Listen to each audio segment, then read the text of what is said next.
On the morning of January 30th, 1962, a teacher stood at the front of a classroom in Kashasha, Tanganyika mid-sentence when 3 girls began to laugh. Not a giggle, not a joke passed between friends. A laugh that didn't stop when the teacher paused, didn't stop when she raised her voice, didn't stop when the girls themselves, tears now running down their faces, tried physically to hold their own mouths shut. Within 6 weeks, 95 of the school's 159 students were laughing the same uncontrollable way. Then it left the building. It moved through neighboring villages into other schools across 100 miles of countryside for the better part of 18 months until roughly 1,000 people had been swept into it. No one had told a joke. No one was happy. And more than 60 years later, doctors still argue about what was actually happening inside those girls' bodies, and more uncomfortably inside a system that had never given them another way to be heard. This isn't really a story about an illness.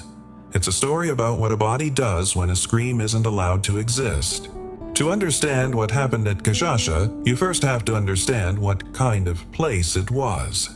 The school sat in the Bukoba district on the western shore of Lake Victoria, run by Christian missionaries for girls between 12 and 18. It was by design a place of order. Uniforms pressed, timetables fixed to the hour. Silence expected in the corridors, obedience expected in the classroom. Mission schools like this one were rare in the region, one of only a handful of the paths a family could send a daughter down toward literacy, toward a trade, toward something that looked different from the life her mother had lived. Which meant a seat in that classroom wasn't just an education. It was a family's investment carried on the shoulders of a 12-year-old.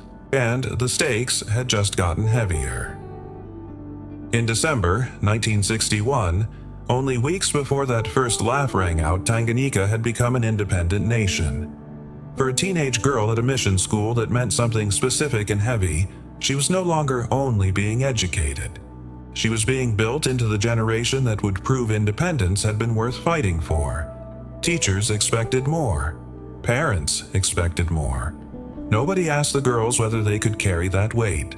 There was no space in an institution built around discipline and quiet obedience for a 12-year-old to stand up in front of a teacher and say, "I am afraid I will fail. I don't know how to hold all of this at once." That sentence didn't exist in the vocabulary the school had given her. Fear wasn't a subject on the timetable. Within weeks, that pressure would surface in a way no one, not the teachers, not the parents, not the girls themselves, could explain. At first, the teachers reached for the only tool a mission school of that era had ever needed: discipline. Send the laughing girls out of the room. Separate them from the others. Wait for it to pass. It didn't pass. It found more girls. The fits came in waves, sometimes lasting a few hours. Sometimes, in the worst cases, more than 2 weeks at a stretch before releasing a student back to something like normal. And laughter was only the symptom that gave the outbreak its name. Alongside it came crying jags, restlessness, fainting spells, skin rashes, and trouble breathing. Every adult in that school, the teachers, the missionaries, the staff who cooked and cleaned and kept the grounds, stood in the exact same rooms, breathed the exact same air, and felt nothing at all. Whatever this was, it moved only through the students, never through the people holding authority over them. By mid-March, the school ran out of options. They locked the doors and sent the girls home. Here is the detail that should have ended the outbreak and instead became the moment it stopped being containable. The girls didn't carry this thing home the way anyone had hoped. They carried it into their own villages, their own households, the rhythms of daily life their parents had assumed were untouchable. In Nshamba, over 200 people, many of them young, many of them related to the girls sent home from Kashasha, began laughing and weeping in the same involuntary way over the following 2 months. A middle school, 55 miles away in Ramashenye, saw 48 of its own students affected within the year. A village called Kanyangereka reported cases too. Kashasha itself reopened in May, tried again, and had to shut its doors a second time by the end of June. Before the outbreak finally ran its course, 14 schools across the region had closed at least once because of it. The Kashasha school was even taken to court, sued in effect for having let the outbreak travel home with its own students, instead of containing it inside the walls where it started. And here is where the story stops being simple. Because the district medical officer who investigated it, a man named P.H. Phillip, working alongside a university professor from Makerere College, found something almost stranger than the laughter itself.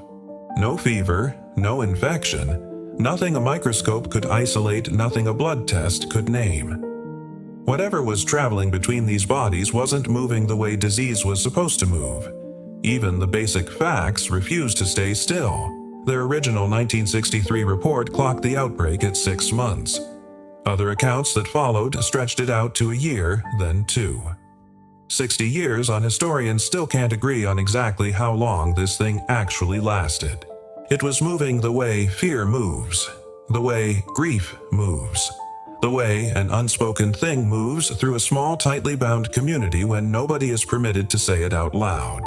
The local Bahaya people already had their own name for it, one that existed before any doctor arrived with a clipboard, Endwara Yokusheka, the illness of laughing. They didn't need a microscope to know something real was happening to their daughters. They simply didn't yet have the Western medical vocabulary to describe a disorder with no visible cause and no visible cure. The label the colonial era doctors reached for, instead mass hysteria, was a word that in 1962 still carried decades of old gendered assumptions about which bodies were believed to lose control and why. The laughter didn't end because anyone cured it. It simply slowly ran its course. Roughly 18 months after it began in villages 100 miles apart, it stopped as suddenly and as unexplainably as it had started. Modern researchers who've gone back to this case don't describe it as fraud or performance or a kind of weakness. They classify it as mass psychogenic illness, a recognized, well-documented phenomenon in which unbearable psychological pressure gets converted by the nervous system into real physical symptoms. Symptoms that then move between people through observation and shared context alone. No germ required.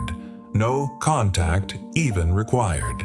In some cases, just the sight of someone else's body giving voice to something you didn't know you were carrying too.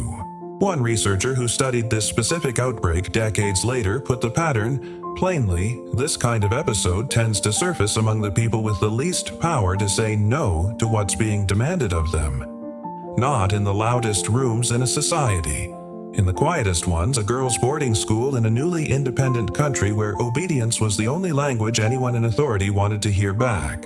Which is what makes Kashasha worth sitting with more than 60 years later. 95 girls independently and almost simultaneously arrived at the exact same physical language to say something none of them had ever been given permission to say out loud.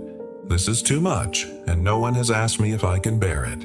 We tend to picture a body breaking down as a body that has failed at something. Kashasha suggests almost the opposite. It suggests a body that, once every other channel has been closed off to it, still finds a way to tell the truth, even if the only shape the truth can take is laughter that isn't laughing at anything at all. 60 years on, we still build schools, workplaces, entire systems that leave very little room for someone to simply say, "I'm not okay" out loud and be believed. The girls of Kashasha didn't have that room either, so their bodies built the room for them, whether the adults around them were ready to listen or not.